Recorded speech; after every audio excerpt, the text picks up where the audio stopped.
ವಿಜಯಪುರ ಜಿಲ್ಲೆಯ ವತಿಯಿಂದ ಈ ಒಂದು ಪತ್ರಿಕಾಗೋಷ್ಠಿಯಲ್ಲಿ ಭಾಗವಹಿಸಿರ್ತಕ್ಕಂಥ ಜಿಲ್ಲೆಯ ಎಸ್ ಸಿ ಮೋರ್ಚಾ ಅಧ್ಯಕ್ಷರು ಆತ್ಮೀಯರಾಗಿರ್ತಕ್ಕಂಥ ಮಂಜುನಾಥ್ ಮಿಸಿ ಅವರೇ, ಜಿಲ್ಲೆಯ ಎಸ್ ಟಿ ಮೋರ್ಚಾದ ಅಧ್ಯಕ್ಷರು ಆತ್ಮೀಯ ಸಹೋದರಾಗಿರ್ತಕ್ಕಂಥ ರವಿ ವರ್ಗಿ ಅವರೇ, ಜಿಲ್ಲೆಯ ಭಾರತೀಯ ಜನತಾ ಪಾರ್ಟಿಯ ಪ್ರಧಾನ ಕಾರ್ಯದರ್ಶಿಗಳು ಆತ್ಮೀಯರಾಗಿರ್ತಕ್ಕಂಥ ಹಿರಣ್ಣರಾವ್ ಅವರೇ, ಇನ್ನೋರ್ವ ಜಿಲ್ಲೆಯ ಪ್ರಧಾನ ಕಾರ್ಯದರ್ಶಿಗಳು ಆತ್ಮೀಯರಾಗಿರ್ತಕ್ಕಂಥ ಸಾಬು ಮಾಷಾ ಅವರೇ, ಜಿಲ್ಲಾ ಕಾರ್ಯದರ್ಶಿಗಳು ಆತ್ಮೀಯರಾಗಿರ್ತಕ್ಕಂಥ ಕೃಷ್ಣ ಗುಣಾಳ್ಕರ್ ಅವರೇ, ಭಾರತೀಯ ಜನತಾ ಪಾರ್ಟಿಯ ಜಿಲ್ಲೆಯ ಮಾಧ್ಯಮ ಪ್ರಮುಖರು ಆತ್ಮೀಯರಾಗಿರ್ತಕ್ಕಂಥ ವಿಜಯ್ ಜೋಶಿ ಅವರೇ, ಈ ಒಂದು ಪತ್ರಿಕಾಗೋಷ್ಠಿಗೆ ಆಗಮಿಸಿರ್ತಕ್ಕಂಥ ಎಲ್ಲ ಪತ್ರಿಕಾ ಮಾಧ್ಯಮದ ಮಿತ್ರರನ್ನು ಸ್ವಾಗತಿಸುತ್ತಾ, ಕರ್ನಾಟಕದಲ್ಲಿ ಸರ್ಕಾರ ರಚನೆ ಆಗಿದೆ. ಆ ಸರ್ಕಾರ ರಚನೆ ಮಾಡಿದ ಮುಖ್ಯಮಂತ್ರಿಗಳನ್ನು ಒಳಗೊಂಡಂತೆ ನಾವೊಂದು ಸರ್ಕಾರ ರಚನೆ ಆದರೆ ಒಂದು ಜನರ ವಿಶ್ವಾಸ ಇರ್ತಿತ್ತು. ಹೊಸ ಸರ್ಕಾರ ರಚನೆ ಆಗಿದೆ, ಏನೋ ಆಗುತ್ತೆ, ಒಳ್ಳೆಯದಾಗತ್ತೆ, ಒಬ್ಬ ಹೊಸ ಮುಖ್ಯಮಂತ್ರಿ ಆದಮೇಲೆ ಅವನ ಸಚಿವ ಸಂಪುಟ ಒಳ್ಳೆಯದಿದೆ, ಚೆನ್ನಾಗಾಗುತ್ತೆ ಅನ್ನುವಂಥ ಜನರ ಭಾವನೆ, ಒಂದು ವಿಶ್ವಾಸ ಇರ್ತಿತ್ತು. ಆದರೆ ಕಳೆದ 2 ತಿಂಗಳಿಂದ ಈ ರಾಜ್ಯದಲ್ಲಿ ಮುಖ್ಯಮಂತ್ರಿಗಳು ಪ್ರಮಾಣ ವಚನ ಸ್ವೀಕಾರ ಮಾಡಿದ ನಂತರ ಮೊದಲೊಂದು ಸಚಿವ ಸಂಪುಟವನ್ನು ರಚನೆ ಮಾಡಿದರು. ಈ ಕಳೆದ 8-9 ದಿನಗಳ ಹಿಂದೆ ಮತ್ತೊಂದು ಸಚಿವ ಸಂಪುಟವನ್ನು ರಚನೆ ಮಾಡಿದರು. ಕರ್ನಾಟಕ ಇತಿಹಾಸದಲ್ಲಿ, ರಾಜಕಾರಣದಲ್ಲಿ ಎಲ್ಲ ಪಾರ್ಟಿಯ ಬಹು ಮುಖ್ಯಮಂತ್ರಿಗಳನ್ನು ನೋಡಿದ್ದೀವಿ. ಮುಖ್ಯಮಂತ್ರಿಗಳು ತಮ್ಮ ಸಚಿವ ಸಂಪುಟವನ್ನು ಆಯ್ಕೆ ಮಾಡುವಾಗ ಅಳದು ತೂಗಿ ಯಾರನ್ನ ಆಯ್ಕೆ ಮಾಡ್ಕೋಬೇಕು, ಯಾರನ್ನ ಆಯ್ಕೆ ಮಾಡಿಕೊಂಡ್ರೆ ಈ ರಾಜ್ಯದ ಜನರಿಗೆ ಒಳ್ಳೇದು ಮಾಡ್ಬೋದು, ಹೊಸ ಹೊಸ ವಿಚಾರನ ಇಟ್ಕೊಂಡು ಸರ್ಕಾರವನ್ನು ರಚನೆ ಮಾಡಿ ಮುಖ್ಯಮಂತ್ರಿಗಳ ಪ್ರಮಾಣ ವಚನ ಸ್ವೀಕಾರ ಮಾಡಿದ್ದನ್ನು ನೋಡಿದ್ದೀವಿ. ಸಚಿವ ಸಂಪುಟವನ್ನು ರಚನೆ ಮಾಡಿದ್ದನ್ನು ನೋಡಿದ್ದೀವಿ. ಯಾಕೋ ಇವತ್ತಿನ ಮುಖ್ಯಮಂತ್ರಿಗಳು ಅವರ ಸಚಿವ ಸಂಪುಟದಲ್ಲಿ ಹಿಂದೆ ಇದೇ ಸರ್ಕಾರದ ಹಿಂದಿನ ಮುಖ್ಯಮಂತ್ರಿಗಳು ಪರಿಶಿಷ್ಟ ಪಂಗಡದ ಇಲಾಖೆಯಲ್ಲಿ 187 ಕೋಟಿ ಹಗರಣನು ಯಾವ ರೀತಿ ಅದು ತೆಲಂಗಾಣದ ಚುನಾವಣೆಗೋಸ್ಕರ ಅಲ್ಲಿರ್ತಕ್ಕಂಥ ಜ್ಯುವೆಲರಿ ಶಾಪ್ಗಳು, ಅಲ್ಲಿರ್ತಕ್ಕಂಥ ಪೆಟ್ರೋಲ್ ಪಂಪಿನ ಓನರ್ಗಳಿಗೆ ಸರ್ಕಾರದ ಹಣವನ್ನು ವರ್ಗಾವಣೆ ಮಾಡಿ ಭ್ರಷ್ಟಾಚಾರ ನಡೆಸಿ ಅಲ್ಲಿ ಸರ್ಕಾರ ತರುವುದರಲ್ಲಿ ಕರ್ನಾಟಕದ ಹಣವನ್ನು ಬಳಕೆ ಮಾಡಿದ್ದು ಜಗಜ್ಜಾಹಿರ.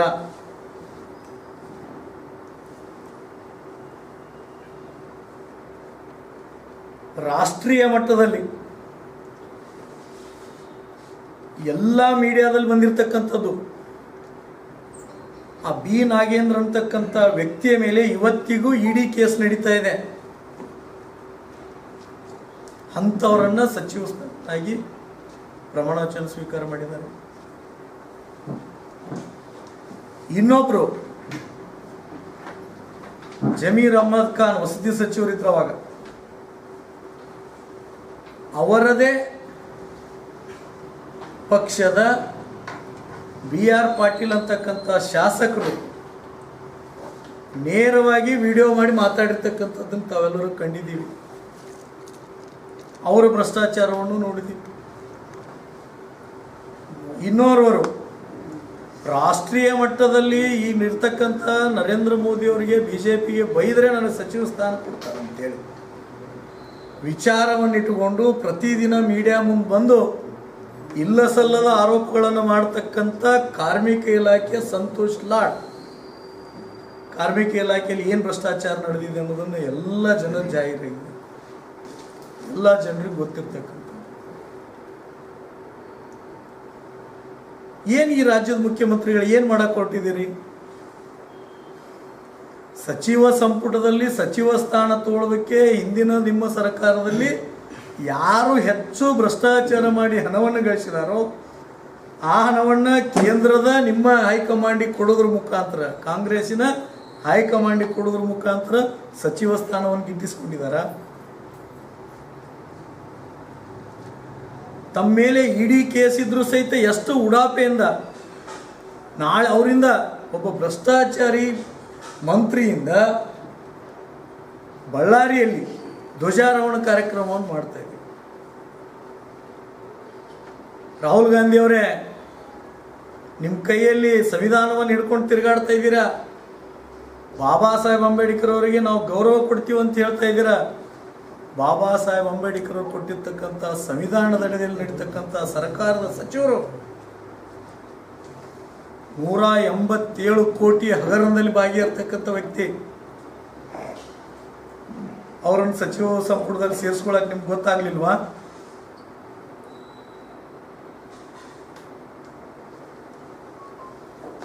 ಮಾನ್ಯ ಮುಖ್ಯಮಂತ್ರಿಗಳು ಇವರೆಲ್ಲರೂ ಸಚಿವರದ್ದು ಒಂದು ಕಡೆ ಆದರೆ ಮಾನ್ಯ ಮುಖ್ಯಮಂತ್ರಿಗಳದ್ದು ರಿಯಲ್ ಎಸ್ಟೇಟ್. ಬಿಡದಿ ಒಂದೇ ಟಾರ್ಗೆಟ್. ರಾಜ್ಯದಲ್ಲಿ ಬರ ಇದೆ, ಅದರ ಕಡೆ ಗಮನ ಹರಿಸ್ತಾ ಇಲ್ಲ. ರಾಜ್ಯದಲ್ಲಿ ಶಿಕ್ಷಣ ಕುಂಠಿತವಾಗ್ತಾ ಇದೆ, ಅದರ ಕಡೆ ಯಾವುದೇ ಗಮನವಿಲ್ಲ.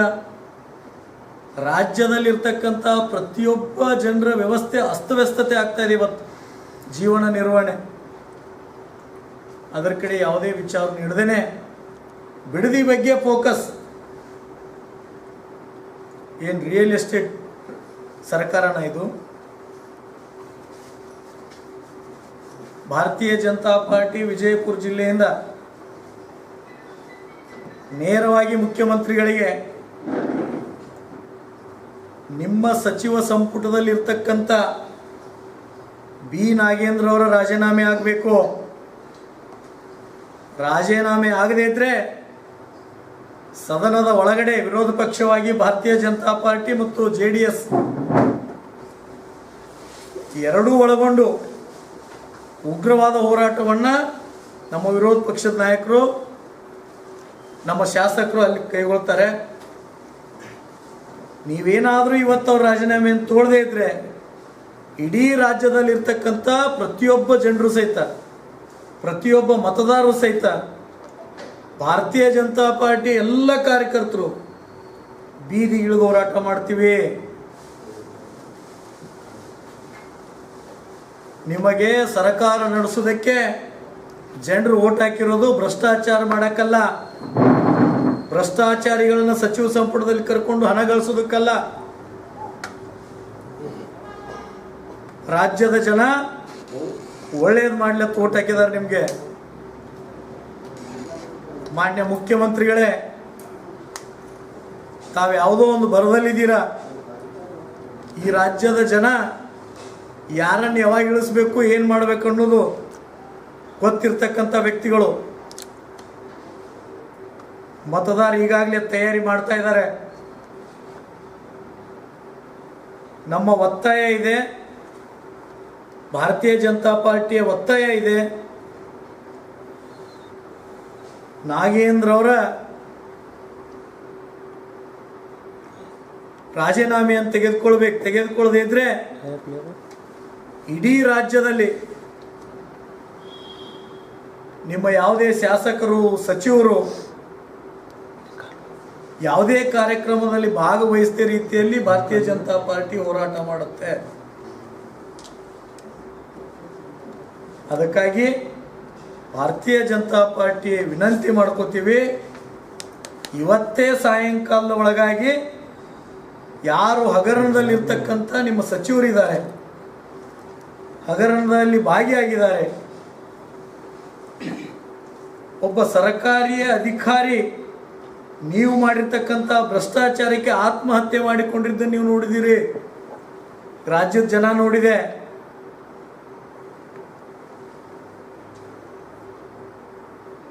ಇಂಥ ವ್ಯವಸ್ಥೆಯಲ್ಲಿ ಸಹಿತ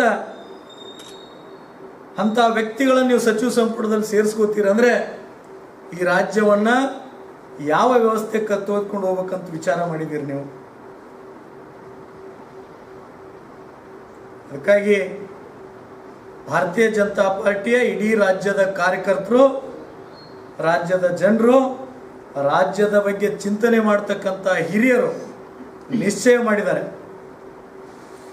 ಎಲ್ಲ ವರ್ಗದವರು ಸೇರಿಕೊಂಡು ನೀವೇನಾದರೂ ರಾಜೀನಾಮೆ ತಗೊಳ್ಳದೇ ಇದ್ದರೆ ಇಡೀ ರಾಜ್ಯಾದ್ಯಂತ ಬೀದಿಗಿಳಿದ ಹೋರಾಟ ಮಾಡ್ತೀವಿ.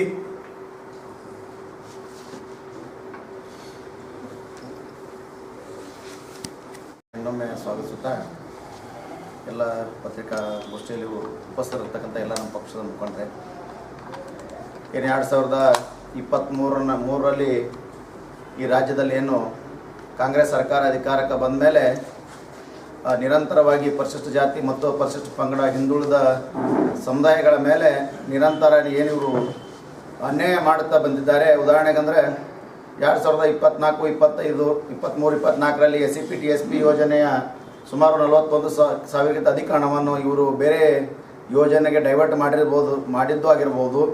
ಮತ್ತು 2024, 25ರಲ್ಲಿ ಏನು ಅಣ್ಣವ್ರು ಹೇಳಿದಾಗೆ ವಾಲ್ಮೀಕಿ ನಿಗಮದಲ್ಲಿ 187 ಕೋಟಿಯಷ್ಟು ಅನುದಾನವನ್ನು ಭ್ರಷ್ಟಾಚಾರ ಮಾಡಿರ್ತಕ್ಕಂಥ ಏನು ಮಂತ್ರಿ ಅದ ನಾಗೇಂದ್ರ ಅನ್ನುವಂಥವರನ್ನು ಅವತ್ತಿನ ದಿನ ಭಾರತೀಯ ಜನತಾ ಪಕ್ಷದ ಹೋರಾಟ ಮಾಡಿದ ಒಂದು ಇದ್ರ ಸಲುವಾಗಿ ಅವರನ್ನು ಸಚಿವ ಸಂಪುಟದಿಂದ ಕೈಬಿಟ್ರು. ಆದರೆ ಈಗ ಮತ್ತೆ ಆ ನಾಗೇಂದ್ರನವರನ್ನು ಏನು ಸಚಿವ ಸಂಪುಟಕ್ಕೆ ತಗೊಂಡಿದ್ದಾರೆ, ಆ ವಿಷಯದ ಕುರಿತು ಇವತ್ತು ಪತ್ರಿಕಾಗೋಷ್ಠಿಯನ್ನು ವಿವರವಾಗಿ ನಮ್ಮ ವಿವೇಕಣ್ಣವ್ರು ಹೇಳಿದ್ದಾರೆ. ನಾವು ಹೇಳೋದಿಷ್ಟೇ, ವಿಧಾನಸೌಧ ಅಧಿವೇಶನದಲ್ಲೇ ಮಾನ್ಯ ಅಂದಿನ ಮುಖ್ಯಮಂತ್ರಿಯಾಗಿರ್ತಕ್ಕಂಥ ಸಿದ್ದರಾಮಯ್ಯನವರನ್ನೇ ಹೇಳಿದ್ದಾರೆ, ಇಲ್ಲ ಅದು 187 ಕೋಟಿಯಷ್ಟು ಭ್ರಷ್ಟಾಚಾರ ಆಗಿಲ್ಲ, ಅದು ಬರೀ 89 ಕೋಟಿಯಷ್ಟು ಆಗಿದೆ ಅಂತೇಳಿ ಮಾನ್ಯ ಅವತ್ತಿನ ಮುಖ್ಯಮಂತ್ರಿಗಳನ್ನೇ ಅದನ್ನು ಒಪ್ಪಿಕೊಂಡಿದ್ದಾರೆ. ಅವತ್ತಿನ ಮುಖ್ಯಮಂತ್ರಿಗಳು ಒಪ್ಪಿಕೊಂಡಿದ್ದರೂ ಸಹಿತ ಇವತ್ತಿನ ದಿನ ಮತ್ತೆ ನಾಗೇಂದ್ರ ಅವರನ್ನು ನೀವು ಸಂಪುಟಕ್ಕೆ ಸೇರಿಸ್ಕೊಂಡಿದ್ದೀರಿ ಅಂದರೆ ನಾವು ಹೇಳೋಕ್ಕೆ ಇಚ್ಛಪಡ್ತೀವಿ, ನಮ್ಮೆಲ್ಲ ರಾಜ್ಯದ ಜನರಿಗೆ ಇದನ್ನು ಏನು ಸಂಶಯ ಬರ್ತದಪ್ಪ ಅಂದ್ರೆ ಆ ಒಂದು ಭ್ರಷ್ಟಾಚಾರದಲ್ಲಿ ಸಂಪೂರ್ಣ ಅಂದಿನ ಮುಖ್ಯಮಂತ್ರಿಗಳು, ಅಂದಿನ ಉಪಮುಖ್ಯಮಂತ್ರಿ, ಇಂದಿನ ಮುಖ್ಯಮಂತ್ರಿಗಳು ಒಳಗೊಂಡಂತೆ ಇಡೀ ಸರ್ಕಾರ ಇವತ್ತಿನ ಆ ಹಗರಣದಲ್ಲಿ ಭಾಗಿಯಾಗಿದೆ. ಇನ್ನು ನಾಗೇಂದ್ರಗೆ ಏನಾದರೂ ಸಂಪುಟದಲ್ಲಿ ನೀವು ತೊಗದೇ ಹೋಗಿದ್ರೆ ಅವ ಇಡೀ ನೀವು ಮಾಡಿರ್ತಕ್ಕಂಥ ಎಲ್ಲ ವಿಚಾರಗಳನ್ನು ಸಮಾಜಕ್ಕೆ ಹೇಳ್ತಾನಂತೇಳಿ ನಾಗೇಂದ್ರ ಅವರು ಬ್ಲ್ಯಾಕ್ ಮೇಲ್ ಮಾಡಿದ ಪರಿಣಾಮವಾಗಿ ನೀವು ನಾಗೇಂದ್ರ ಅವರನ್ನು ಮತ್ತೆ ಸಂಪುಟಕ್ಕೆ ಸೇರಿಸ್ಕೊಂಡಿದ್ದೀರಿ. ಹೀಗಾಗಿ ಇಡೀ ಇದು ಏನು ವ್ಯವಸ್ಥೆ ಅದಲ್ಲ ಎಲ್ಲದಕ್ಕೂ ಇಡೀ ಸರ್ಕಾರ ಹೊಣೆ ಅದ. ಹೀಗಾಗಿ ಮಾನ್ಯ ಹಿಂದಿನ ಮುಖ್ಯಮಂತ್ರಿ ಆಗಿರ್ತಕ್ಕಂಥ ಸಿದ್ದರಾಮಯ್ಯನವರನ್ನೇ ಇದನ್ನು ಒಪ್ಪಿಕೊಂಡಿರೋದ್ರಿಂದ ಮಾನ್ಯ ನಾಗೇಂದ್ರ ಅವರು ಏನಿದಾರ ಅವರನ್ನು ಕೈ ಬಿಡಬೇಕು. ಸಂಪುಟದಿಂದ ಒಂದು ವೇಳೆ ಅವರನ್ನು ಕೈ ಬಿಡದೇ ಹೋಗಿದ್ದಲ್ಲಿ ಈಗ ಅಣ್ಣವ್ರು ಹೇಳೋದ ಪ್ರಕಾರ ಇಡೀ ಭಾರತೀಯ ಜನತಾ ಪಾರ್ಟಿ ನಮ್ಮ ರಾಜ್ಯಾಧ್ಯಕ್ಷ ವಿಜೇಂದ್ರ ಅವರಾಗಿರ್ಬೋದು, ST ಮೋರ್ಚಾ ರಾಜ್ಯಾಧ್ಯಕ್ಷರಿಗೆ ಬಂಗಾರ ಹನುಮಂತ ಅವರ ಒಂದು ಆದೇಶದ ಮೇರೆಗೆ ನೇತೃತ್ವದಲ್ಲಿ ಇಡೀ ರಾಜ್ಯಾದ್ಯಂತ ನಮ್ಮ ವಿಜಯಪುರ ಜಿಲ್ಲೆಯೂ ಸಹಿತ SC ST ಮತ್ತು OBC ಸಮುದಾಯವನ್ನು ಕೂಡಿ ಅವರ ರಾಜೀನಾಮೆ ಕೊಡುವವರೆಗೂ ನಾವು ಉಗ್ರವಾದ ಹೋರಾಟ ಮಾಡ್ತೀವಿ. ಒಂದು ವೇಳೆ ರಾಜೀನಾಮೆ ಕೊಡದೇ ಇದ್ದರೆ ಉಗ್ರವಾಗಿ ಹೋರಾಟ ಮಾಡ್ತೀವಿ, ಅವ್ರು ಕೊಡೋತನ ನಾವು ಬಿಡೋದಿಲ್ಲ ಅನ್ನುವಂಥ ಮಾತನ್ನು ಈ ಸಂದರ್ಭದಲ್ಲಿ ನಾವು ಹೇಳಕ್ಕೆ ಇಚ್ಛಪಡ್ತೀವಿ. ಬ್ಲ್ಯಾಕ್ ಮೇಲ್ ಮಾಡಿದ್ದಾರೆ ಅಂತ ಹೇಳ್ತಾ ಇದ್ದೆ. ಅದರಲ್ಲಿ 2ನೇ ಹಂತದ ಮಂತ್ರಿಮಂಡಲದಲ್ಲಿ ಪರಿಶಿಷ್ಟ ಜಾತಿಯ ಪರಿಶಿಷ್ಟ ಪಂಗಡದ ಒಂದು ಹಿತವನ್ನು ಕಾಪಾಡಬೇಕಂತಕ್ಕಂಥದ್ದು ಏನು ಮುಖ್ಯಮಂತ್ರಿಗಳು DK ಶಿವಕುಮಾರ್ ಏನು ಯೋಚನೆ ಮಾಡಿ ಪರಿಶಿಷ್ಟ ಪಂಗಡದ ಶಾಸಕರನ್ನ ಸಚಿವರನ್ನಾಗಿ ಮಾಡ್ಬೇಕಂತಕ್ಕಂಥ ದೃಷ್ಟಿಕೋನ ಇಟ್ಕೊಂಡು ಕ್ಯಾಬಿನೆಟನ್ನು ಏನು ರಚನೆ ಮಾಡಿದ್ದಾರೆ, ಈ ಒಂದು ಕ್ಯಾಬಿನೆಟ್ಟಲ್ಲಿ ಬಹುತೇಕ B ನಾಗೇಂದ್ರ ಅವ್ರನ್ನ ಏನಪ್ಪ ಅಂತಂದರೆ ಸಚಿವರನ್ನಾಗಿ ಅವ್ರು ನೇಮಕ ಮಾಡಿದ್ದಾರೆ ಅಂತೇಳಿ ನಾನೊಂದು ಪ್ರಶ್ನೆ ಕೇಳ್ತಾ ಇದ್ದೀನಿ ಮಾನ್ಯ ಮುಖ್ಯಮಂತ್ರಿಗಳೇ, ಇಡೀ ಪರಿಶಿಷ್ಟ ಪಂಗಡ ವರ್ಗದಲ್ಲಿ B ನಾಗೇಂದ್ರನ್ ಬಿಟ್ಟರೆ ಬೇರೆ ಯಾರು ಪರಿಶಿಷ್ಟ ಪಂಗಡ ವ್ಯಕ್ತಿಗಳಿಗೆ ಯಾರು ಕಣ್ಣಿಗೆ ಸಿಗ್ಲಿಲ್ವಾ? ಈಗಾಗಲೇ ಅವ್ರ ಮೇಲೆ ಆರೋಪ ಸಾಬೀತಾಗಿದೆ. ವಾಲ್ಮೀಕಿ ಹಗರಣದಲ್ಲಿ ಏನಪ್ಪಾ ಅಂತಂದ್ರೆ ಭ್ರಷ್ಟಾಚಾರ ಆಗಿದ್ದಾರೆ, ED ಅವ್ರನ್ನ ಬಂಧಿಸಿದೆ, ಅವ್ರಿಗೆ ಮನ್ಮನ್ ಏನಪ್ಪಾ ಅಂತಂದ್ರೆ ಜಾಮೀನು ಅವ್ರಿಗೆ ಏನಪ್ಪಾ ಅಂತಂದ್ರೆ ಮಂಜೂರಾತಿ ಕೊಟ್ಟಿದೆ. ಅದೇನಪ್ಪಾ ಅಂದ್ರೆ ದೇಶ ಬಿಟ್ಟು ಹೋಗಂಗಿಲ್ಲ ಅಂತಕ್ಕಂಥದ್ರೆ ಏನಪ್ಪಾ ಅಂತಂದ್ರೆ ಆಗಿದೆ. ಇಂಥ ಸಂದರ್ಭದಲ್ಲಿ ಸರ್ಕಾರದ ಇಮೇಜ್ ಅನ್ನು ಹೆಚ್ಚು ಮಾಡ್ಬೇಕಂತಕ್ಕಂಥ ಏನು ದೃಷ್ಟಿಕೋನ ಇದೆಯಲ್ಲ ಮಾನ್ಯ ಮುಖ್ಯಮಂತ್ರಿಗಳೇ, ಇವತ್ತು ಭ್ರಷ್ಟಾಚಾರದ ಆರೋಪದಲ್ಲಿ ಇರ್ತಕ್ಕಂಥ B ನಾಗೇಂದ್ರನ್ ಏನಪ್ಪಾ ಅಂತಂದ್ರೆ ನೀವು ಮತ್ತೆ ಸಚಿವ ಸಂಪುಟಕ್ಕೆ ಸೇರಿಸ್ಕೊಂಡು ಏನಪ್ಪಾ ಅಂತಂದ್ರೆ ಇಡೀ ಏನಪ್ಪಾ ಅಂದ್ರೆ ಸಂಪುಟಕ್ಕೆ, ಇಡೀ ಸರ್ಕಾರಕ್ಕೆ ಏನಪ್ಪಾ ಅಂದ್ರೆ ಇಡೀ ರಾಜ್ಯದಲ್ಲಿ ಇರ್ತಕ್ಕಂಥ ಜನಕ್ಕೆ ನೀವು ದೊಡ್ಡ ರೀತಿಯ ಅನ್ಯಾಯ ಮಾಡ್ತೀರಿ ಅಂತಕ್ಕಂಥದ್ದನ್ನ ಈ ಸಂದರ್ಭದಲ್ಲಿ ಹೇಳಲಿಕ್ಕೆ ಇಚ್ಛಪಡ್ತಾರೆ. ವಿಶೇಷವಾಗಿ ಪರಿಶಿಷ್ಟ ಪಂಗಡದ ಜನಕ್ಕೆ ಏನಪ್ಪಾ ಅಂದ್ರೆ ನೀವು ಅನ್ಯಾಯ ಮಾಡ್ತಾ ಇದ್ರಿ. ಯಾಕಂದ್ರೆ ಭ್ರಷ್ಟಾಚಾರದಲ್ಲಿರ್ತಕ್ಕಂಥ ಯಾರು ಪರಿಶಿಷ್ಟ ಪಂಗಡದ ಜನ ಇದ್ದಾರೆ ಅವರ ಕಲ್ಯಾಣಕ್ಕಾಗಿ ಮೀಸಲಿಟ್ಟಂತ ಹಣವನ್ನೇನಪ್ಪಾ ಅಂತಂದ್ರೆ ಇವತ್ತು ದುರುಪಯೋಗ ಮಾಡ್ತಕ್ಕಂಥ ಒಬ್ಬ ಸಚಿವರನ್ನ ನೀವು ಮತ್ತೆ ಸಚಿವ ಸಂಪುಟಕ್ಕೆ ಸೇರಿಸೋದ್ರ ಮೂಲಕ ಇಡೀ ಪರಿಶಿಷ್ಟ ಪಂಗಡದ ಜನಕ್ಕೆ ಏನಪ್ಪಾ ಅಂದ್ರೆ ನೀವು ಅನ್ಯಾಯ ಮಾಡ್ತೀರಿ ಅಂತಕ್ಕಂಥ ಈ ಸಂದರ್ಭದಲ್ಲಿ ಹೇಳಿಕ್ಕೆ ಇಚ್ಛೆ ಪಡ್ತಾ ಇದ್ದೀವಿ. ಯಾಕಂದ್ರೆ ಈ ರೀತಿ ಇರ್ತಕ್ಕಂಥ ಸಂದರ್ಭದಲ್ಲಿ ನಾವು ಪರಿಶಿಷ್ಟ ಪಂಗಡದಲ್ಲಿ ಇರ್ತಕ್ಕಂಥ ಸಾಕಷ್ಟು ಜನ ಇದ್ದಾರೆ, ಅನೇಕ ಜನ ಮಹಿಳೆ ಇದ್ದಾರೆ. ಅನ್ನಪೂರ್ಣ ತುಕಾರಾಮ್ ಇದ್ದಾರೆ ಸಂಡೂರಿನಲ್ಲಿ, ಅದೇ ಭಾಗದಲ್ಲಿ ಇರ್ತಕ್ಕಂಥ ಒಬ್ಬ ಮಹಿಳೆ ಇದ್ದಾರೆ. ನೀವು ಆ ಭಾಗಕ್ಕೆ ಏನಪ್ಪಾ ಒಂದು ಮಹಿಳೆಯರಿಗೆ ಅವಕಾಶ ಕೊಡೋದ್ರ ಮೂಲಕ ಇಡೀ ಸಂಪುಟದಲ್ಲಿ ಒಬ್ಬ ಮಹಿಳೆಗೆ ಅವಕಾಶ ಕೊಡ್ಬೋದಿತ್ತು. ಅಂದ್ರೆ ನಿಮಗೇನಂತಂದ್ರೆ ಇಡೀ ಹೈಕಮಾಂಡ್ ಆಗಿರ್ಬೋದು, ಯಾರು ಪಕ್ಷಕ್ಕೋಸ್ಕರ ಹಣವನ್ನು ಕೊಟ್ಟಿದ್ದಾರೋ, ಪಕ್ಷಕ್ಕೋಸ್ಕರ ಯಾರು ಮಾಡಿದಾರೋ ಅವ್ರನ್ನ ರಕ್ಷಣೆ ಮಾಡೋಕ್ಕೋಸ್ಕರ ಏನಪ್ಪಾ ಅಂತಂದ್ರೆ ಇವತ್ತು ತರಾತುರಿ ಏನಪ್ಪಾ ಅಂತಂದ್ರೆ ಅವರನ್ನ ಮುಖ್ಯಮಂತ್ರಿ ಏನಪ್ಪಾ ಅಂತಂದ್ರೆ ಇವತ್ತು ಕ್ಯಾಬಿನೆಟ್ ಅಲ್ಲಿ ಸೇರಿಸ್ತಕ್ಕಂಥ ಕೆಲಸವನ್ನು ಮಾಡಿದಾರಲ್ಲ, ನಿಜಕ್ಕೆ ಏನಪ್ಪಾ ಅಂತಂದ್ರೆ ಇದು ಅಕ್ಷಮ ಅಪರಾಧ ಈ ಸರ್ಕಾರದಲ್ಲಿರ್ತಕ್ಕಂಥದನ್ನ. ಈ ಕೂಡಲೇ ಏನಪ್ಪಾ ಅಂತಂದ್ರೆ ಭಾರತೀಯ ಜನತಾ ಪಾರ್ಟಿ ಇದನ್ನ ಅಕ್ಷಮವಾಗಿ ಏನಪ್ಪಾ ಅಂತ ಖಂಡಿಸ್ತಿದೆ. ಸೊ ಇದರ ಹೋರಾಟದ ಪರಿಣಾಮ ಏನಪ್ಪಾ ಅಂದ್ರೆ ರಾಜೀನಾಮೆ ಕೊಟ್ಟಿದ್ರು, ಮತ್ತೆ ಸರ್ಕಾರ ಏನಪ್ಪಾ ಅಂತಂದ್ರೆ ಇವತ್ತು ಅವರು ನೇಮಕ ಮಾಡಿದೆ. ಹಾಗಾಗಿ ಇವತ್ತು ಭಾರತೀಯ ಜನತಾ ಪಾರ್ಟಿ ನಾಳೆ ನಡೀತಕ್ಕಂಥ 13ನೇ ತಾರೀಕು ನಡೀತಕ್ಕಂಥ ಅಧಿವೇಶನ ಇದೆಯಲ್ಲ, ಈ ಅಧಿವೇಶನ ಏನಪ್ಪಾ ಅಂದ್ರೆ ನಡೀಲಿಕ್ಕೆ ಬಿಡಲ್ಲ ಅಂತಕ್ಕಂಥ ಈಗಾಗಲೇ ಏನಪ್ಪಾ ಅಂದ್ರೆ ಪಕ್ಷ ಏನಪ್ಪಾ ಅಂತಂದ್ರೆ ತೀರ್ಮಾನ ಮಾಡಿದೆ. ಹಾಗಾಗಿ ಇಡೀ ಜಿಲ್ಲೆಯಲ್ಲಿ ಆಗಿರ್ಬೋದು, ಬೇರೆ ಬೇರೆ ಎಲ್ಲ ಕಡೆ ಏನಂತಂದ್ರೆ SC ಮತ್ತು ST ಮೋರ್ಚಾಗಳ ನೇತೃತ್ವದಲ್ಲಿ ಒಂದು ಹೋರಾಟವನ್ನು ಹಮ್ಮಿಕೊಳ್ಬೇಕಂತಕ್ಕಂಥ ಯೋಚನೆ ಸಂದರ್ಭದಲ್ಲಿ ಮಾಡ್ತಾ ಇದ್ದಾರೆ. ಹಾಗಾಗಿ ಮಾನ್ಯ ಮುಖ್ಯಮಂತ್ರಿಗಳು ನಾನು ಈ ಸಂದರ್ಭದಲ್ಲಿ ಆಗ್ರಹ ಮಾಡ್ತಾ ಇದ್ದೀನಿ, ನೀವು ಪರಿಶಿಷ್ಟ ಪಂಗಡದಲ್ಲಿರ್ತಕ್ಕಂಥ ಬೇರೆ ಯಾರಿದ್ದಾರೆ ಶಾಸಕರನ್ನ ಅವ್ರನ್ನೇನಪ್ಪಾ ಅಂತಂದ್ರೆ ಸಚಿವ ಸಂಪುಟಕ್ಕೆ ಸೇರಿಸ್ಕೊಂಡು ಪರಿಶಿಷ್ಟ ಪಂಗಡದ ಏನಪ್ಪಾ ಅಂದ್ರೆ ನ್ಯಾಯ ಕೊಡ್ತಕ್ಕಂಥ ಕೆಲಸವನ್ನ ಮಾಡಿ ಅಂತಕ್ಕಂಥದ್ರೆ ಈ ಸಂದರ್ಭದಲ್ಲಿ ಹೇಳಿಕ್ಕೆ ಇಚ್ಛೆ ಪಡ್ತಾ ಇದ್ದೀನಿ.